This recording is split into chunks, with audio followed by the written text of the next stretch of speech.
Hello, everyone, and welcome back to Blurred Lines Crime, Conspiracy, and the Truth Behind the Gossip. I'm your host, Ashley, or as you may know me as Ash2Trippy, but we are here today with another episode. Now, before we get into today's episode, I wanted to remind you guys of a few things. So, on Patreon, you guys can listen to ad-free and early podcast drops. So they'll be available on Thursday evening. Well, Thursday afternoon. I'm still trying to get my schedule correct, but they'll be available on Thursday, and then Friday is when you'll get the normal episodes anywhere you listen to podcasts, including on my YouTube channel, which is Ash2Trippy. Be sure you're following me over there too for more true crime, more gossip, more of all the stuff we talk about here, and more.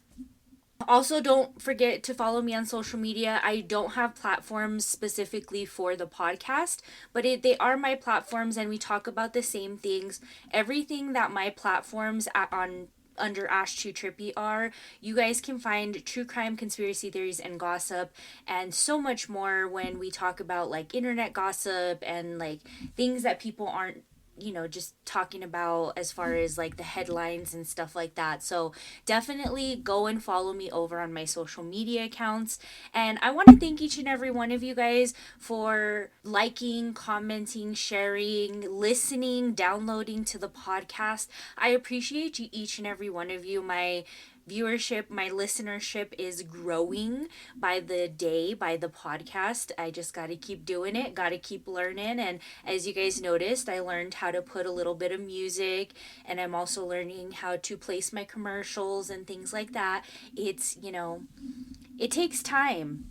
And it's so funny, like, little side rant here, but it's so funny, like, because if you guys follow me over on TikTok, you guys know, like, I listen to Gypsy Rose, and she's been talking about how she's in pre-production. And then I heard another girl come into my live this past week and talk about pre-production for podcasts, and I'm like, pre-production? Like, how does that work? Oh, getting all the episodes together and this, that, and the other. And I'm like, oh, really? Well, the way I have my podcast now is I'm working on doing 2 episodes in a week so I can release them and I can like work on other episodes. But as of right now, this is stuff that I have looked into, stuff that I watch. I usually spend about a week just consuming myself in a case, and then you guys hear about it when it's fresh in my mind. But I do forget some stuff, so there is some podcasts. So if you guys have listened to past episodes and you're here, there is some really rough episodes that I try as best to correct myself on, but there's some I want to redo. So we'll revisit some of those. Don't you guys worry.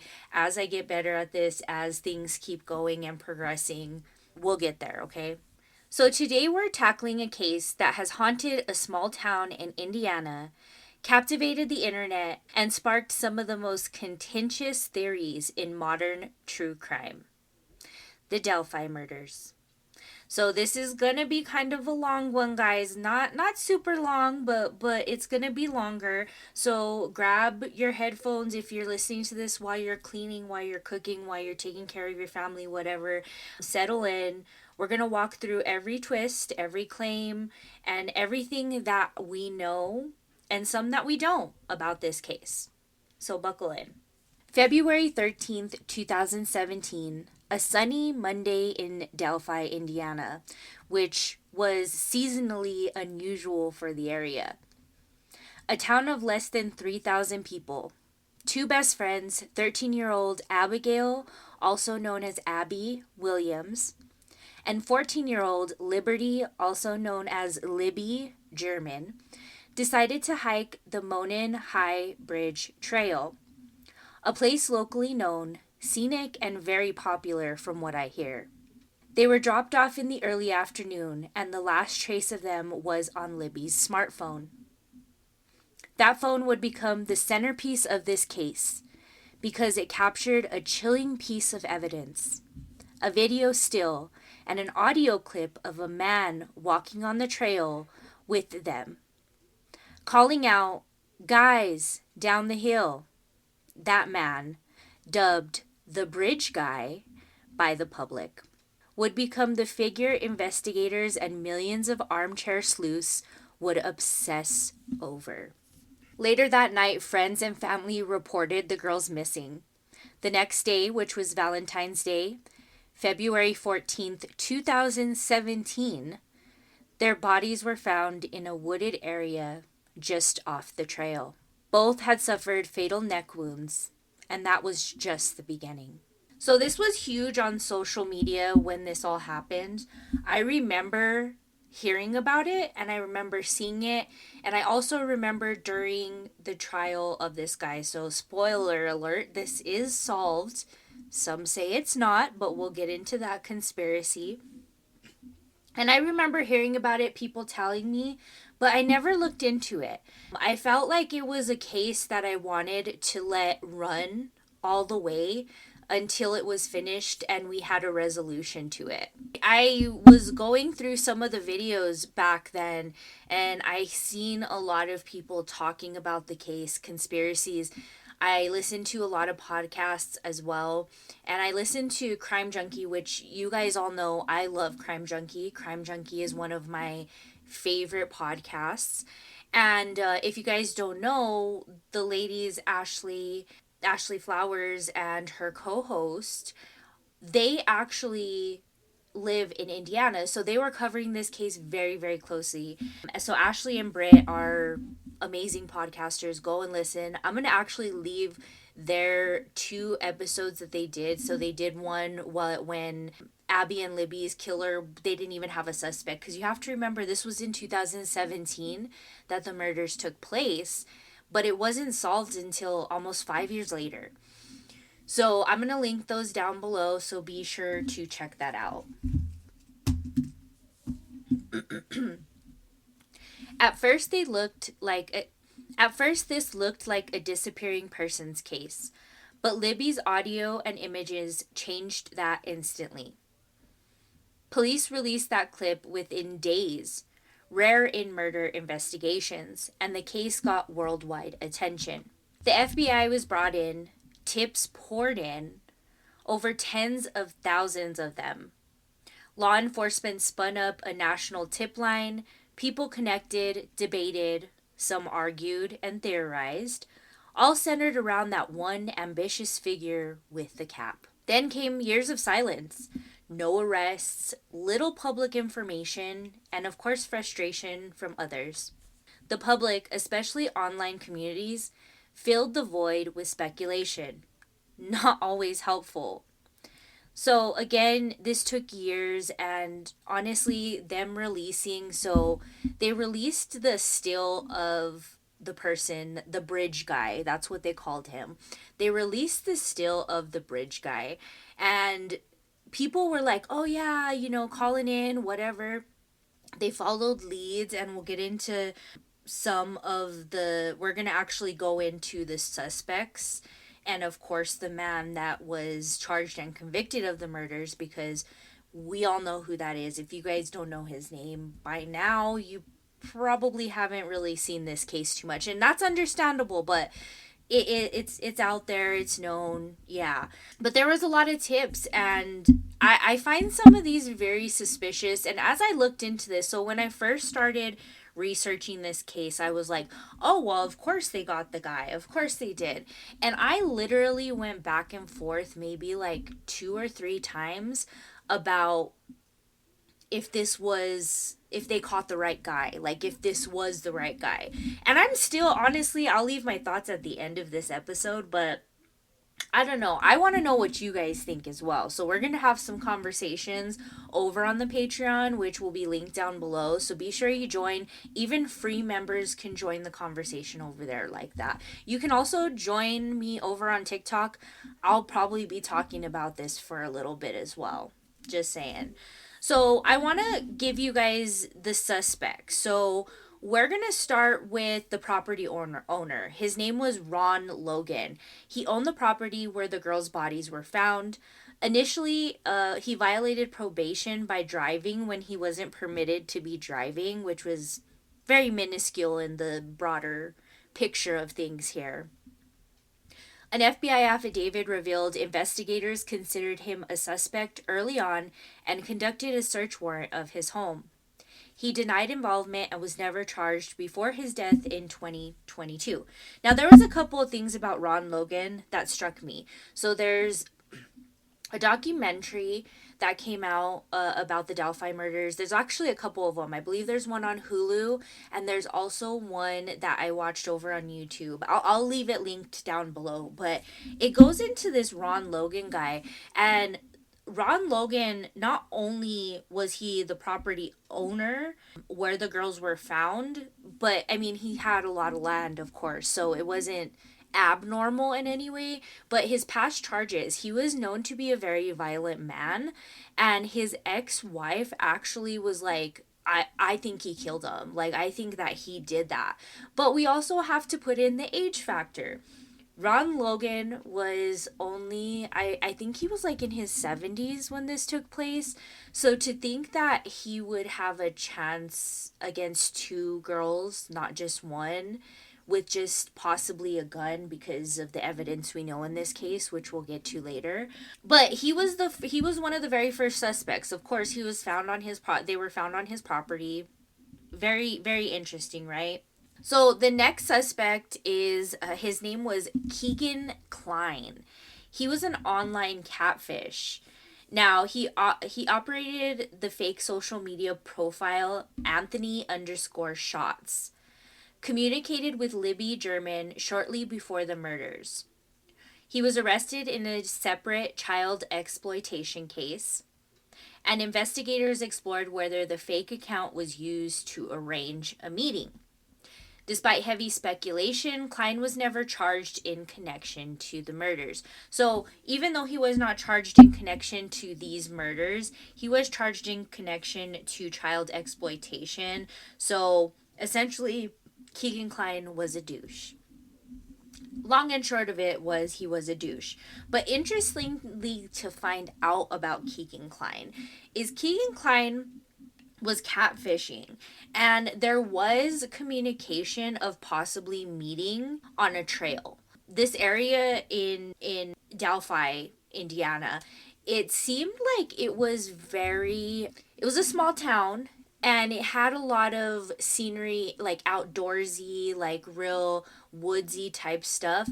So the fact that that might have been a possibility is crazy to me. Also, there was a crazy woman online that started contacting this Keegan Klein and sending him money and like saying, "Oh, I believe you're innocent," and all this other stuff. Again, I'll leave the link to the YouTube that I actually watched in this. And this woman, she disturbed me to no end, because when you cross that line, and we've talked about it in the Emmanuel Haro case, the Wade Wilson case, about women contacting these men, even if you're saying, oh, it's just because I want to get, I want to get the info, I want to get the stuff, you it's just weird. It's weird to spend your time doing that. I'm sorry, and this comes from a person that talks about other people on the internet, but that's weird. Anyways, so of course we come to the charged and convicted murder of Abby and Libby, Richard Allen. He was arrested in October of 2022. He lived in Delphi and admitted to being on the Monon High Bridge Trail the day of the murders. And he did that numerous times, by the way. Investigators linked an unspent .40 caliber round found near the victim to be a gun owned by Allen through ballistic analysts. Witness statements placed a man matching Allen's description on the trail on the day the girls were murdered. In 2024, he was convicted in connection with the murders. Allen is the only person formally charged and convicted of this case, and he was charged to 130 years consecutive term to be served. And so he was guilty. Now there's a lot of things about Richard Allen. So one thing is he presented himself to the authorities. So he said he went and told the authorities, hey, I was on that trail around the time that that happened to those girls. He put himself there, right? Not only did he put himself there, when he has a gun that he has self admitted that nobody, not a single soul, had access to but him. And then he proceeds to tell his wife not once, not twice, not three times, but up to like 7 or 10 times that he is guilty and he did this and he committed the murders. He told his wife this in prison. So it's like, or while he was even in holding. If you watch the interrogation tapes, he seems kind of genuine in not knowing what's going on and like, oh, I'm being framed. But at the same time, he doesn't ever say, oh, well, actually, my nephew may have had access to it. And he doesn't actually ever give any kind of excuses. He just seems to agree. Like, just go on, do what you will with me, let it be, right? So that was really weird. Now, Richard Allen's wife did a interview, an exclusive interview. I believe that was the one on Hulu. And she basically stated that she believes he is innocent, that he did not do this, that there's no way that he could have did it, and this, that, and the other. And honestly, like, when you put things together, it does seem like there could be other theories, which we will get to some of those conspiracy theories here shortly. Over the years, numerous names circulated online due to social media speculation. But law enforcement consistently cautioned the public about misinformation. Many individuals were questioned and cleared, and authorities emphasized that rumors significantly complicated the investigation. So that goes back into like the Emmanuel Haro case. And actually, I have a little side note to the Emmanuel Haro case. One of my good friends actually messaged me and said that they were still doing searches for baby Emmanuel. Like, I don't know. I like, all power to them. I understand that they want to find this baby's body, but the police and the authorities have pretty much stated that that's not going to happen. That area is inhabited with wildlife. It's not going to happen. But that's the whole thing, is like, when you have speculation and stuff like that, it turns into violence. And I think that a lot of people don't understand that violence can come of this. Like, violence can be a part of simply just giving a theory online. And I know I skirt that track every single day of people just getting really, really mad about my opinions. But at the same time, we all need to learn to agree to disagree. And that's my opinion. When information fades, speculation thrives. The Delphi case became a magnet for conspiracy theories. Some bizarre, some dark and plausible, and others downright unfounded. Let's talk and discuss some of those theories now. Okay, so we're going to get into conspiracy theories. I know I haven't given you guys too much conspiracy in this Blurred Lines Crime Conspiracy and the Truth Behind the Gossip, but we're going to get into it, okay? Now, the first theory was that one of the most explosive claims was that this was a cult sacrifice for Odinists. Odinists? I hope I'm saying that right. Now, this was an explosive claim. It was that the murders were ritualistic killings tied to Odinism, a form of Norse paganism sometimes co-opted by racist extremists. In court documents, some of the defense of accused murderer Richard Allen attorneys claimed possible, quote unquote, possible Odinism signatures were staged at the crime scene. Branches and bodies arranged in a symbolic position, and ritualistic markings. They even named individuals purportedly involved. However, a judge barred this theory from being presented to the jury, ruling the defense failed to show any real evidence that such a cult was linked to the murders. Prosecutors also called the theory unfounded and without proof. So while dramatic, there's no admissible evidence law enforcement or courts have recognized supporting it. So now, as a conspiracy theorist, they say that like the branches on the bodies were laid in different ways of this Odinist. And I didn't even get into Odinism. I didn't even get into that, guys. So I don't even want to speculate, but I know some of y'all may have. So if you guys have anything, definitely comment down below. I may actually look into it and do some videos on my social media. So again, follow me on AshTTrippy. Now, the second theory was multiple killers or hidden killers, like people that knew about it but weren't really a part of it. Some commenters and posters on forums have floated the idea that Richard Allen didn't act alone, that another person, possibly with ties to other crimes, was involved. Some point to online lurkers. Alleged cell phone pings and unofficial interview transcripts explored suspects like Keegan Kline, as we stated, whose social media profile once communicated with young females, including the victims, but was not formally connected to the murders by police. These theories reflect the frustration people had with years of no arrests, but they are speculative and not substantial in court. So again, I think the whole Keegan Kline thing does not sit right with me. These girls really did have like every possible creepo after them. Like they were on the land or near the land of a weirdo that was in a severe domestic violence relationship for years.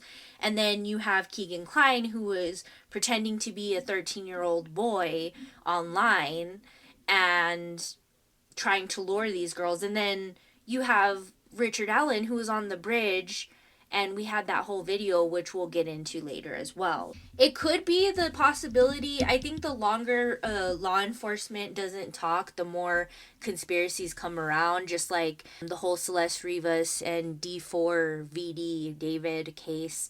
I think a lot of speculation has come with that as well because people just don't have the answers. There was also a theory of leaks, corruption, and suppression. Because the investigation was quiet for so long and because police released little information, some believe there was a cover up or an intentional suppression of key evidence. That was fueled by leaked crime scene photos, which authorities warned the public to stop sharing, saying continued circulation re-victimized the families. I never knew that happened. I didn't hear about that in anything I looked at. I did see an article that said something about something be released, but I had thought it was after the crime, but that's crazy. Leaks did happen. They did, including a 2023 breach from a defense attorney's office that circulated gruesome images, prompting prosecutors to seek legal action to seal the record. So now they're sealed. Rumors about suppression only intensified the shadow around the case, even as law enforcement emphasized they were following leads quietly and carefully. So again, that's just, I feel like that's like in every case that, again, when police or authorities take a long time to discuss things, which usually they take that time because they're trying to build a case against people, I think that people get frustrated because they feel like they have the right. I actually came across a guy's video and they were like, we have the right to know. And I'm like, you don't. Actually, you don't. So here's the arrest, trial, and the conviction of Richard Allen. So after 5 years, the investigators finally yielded an arrest. In October 2022, law enforcement arrested Richard Matthew Allen, a local man, the very person whose home was searched, whose firearms were seized, and whose gun was forensically linked to a bullet at the crime scene. Allen pleaded not guilty and maintained his innocence.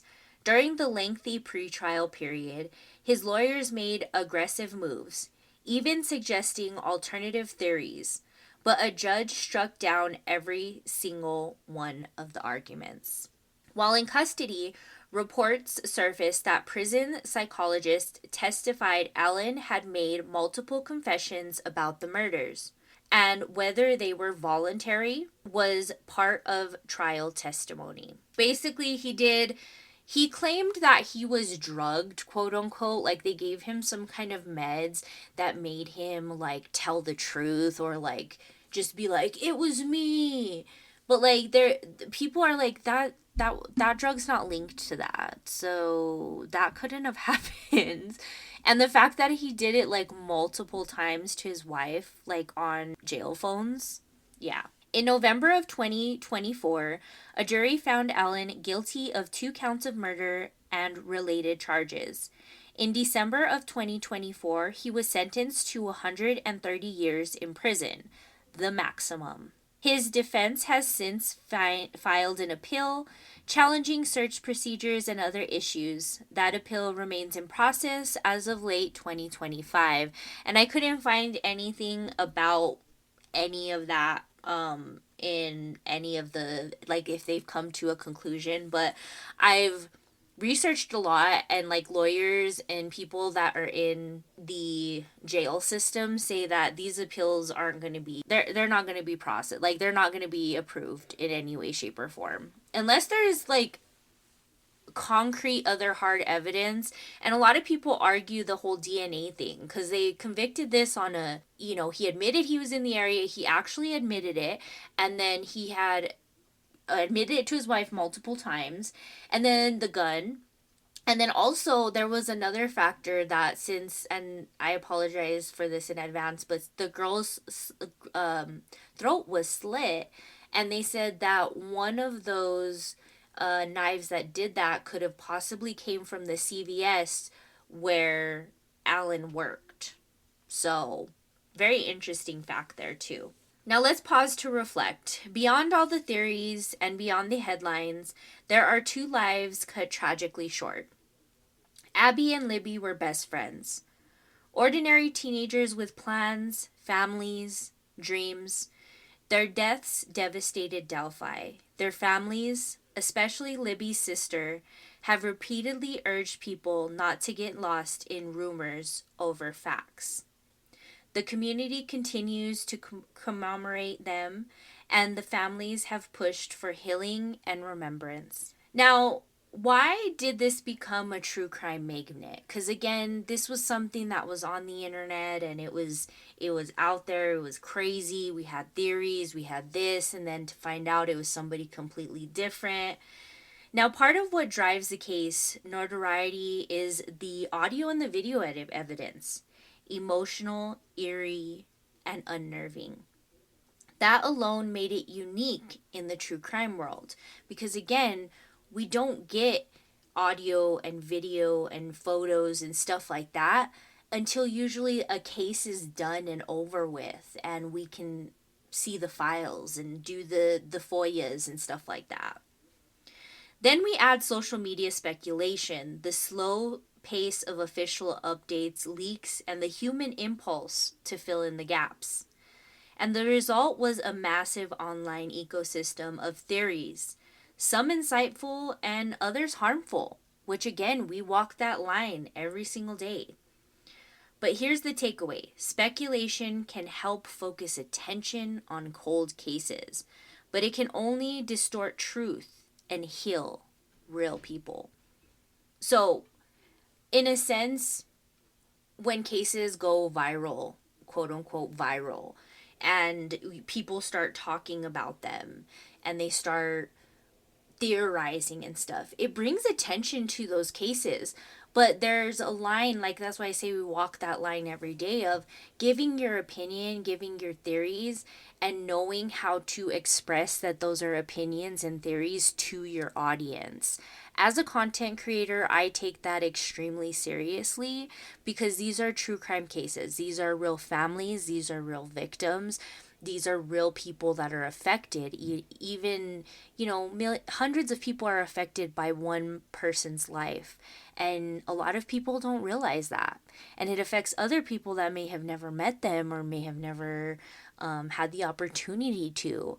And I think a lot of people just don't think about that anymore. The Delphi murder case teaches a brutal lesson about crime in the digital age. A tragedy turned public saga fueled by real evidence, rampant rumor, and the hunger for closure. Remember, truth matters, facts matter, and while conspiracy theories can be intriguing, they must be tested against evidence, not wishful thinking. So, I hope you guys remember that. Thank you guys so much for listening to Blurred Lines, Crime, Conspiracy, and the Truth Behind the Gossip. Wherever you're listening to this, be sure you're subscribed. Be sure to rate the show, leave a comment, and hype it up if you're listening to this on YouTube. If you found today's episode compelling, please subscribe and of course share with friends. Join us next time for another deep dive into the stories where mystery meets reality. I hope you guys have a wonderful rest of your day. Stay positive, stay awesome, and we'll talk about it next time. Bye, guys.